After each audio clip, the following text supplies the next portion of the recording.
Welcome to the Learning Pines YouTube. We hope this video helps.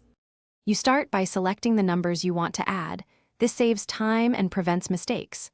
Once done, convert any text-formatted numbers with paste special values or the value function because Excel won't sum text.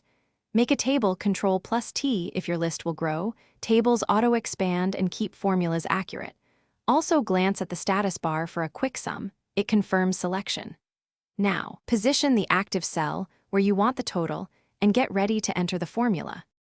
You type =SUM and then select the range or type ranges separated by commas for non-contiguous blocks. This is the fastest accurate approach. For conditional totals, use SUMIF or SUMIFs so you only add numbers that meet criteria. This avoids manual filtering. If you need dynamic conditions, wrap filter with SUM in newer Excel =SUM filter.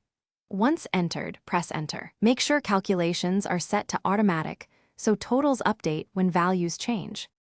You finalize by verifying totals. Use subtotal 9 range when you want filtered lists to sum only visible items, and consider converting key formulas to values if the workbook is slow. Once confirmed, lock or protect the total cell if needed. If the result seems off, inspect for text that looks like numbers, hash value, errors, or hidden rows. Use Go to Special to find constants or text. Finally, make sure calculation is set to automatic. If not, press F9 or change settings. Thanks for watching. Consider subscribing if we helped you.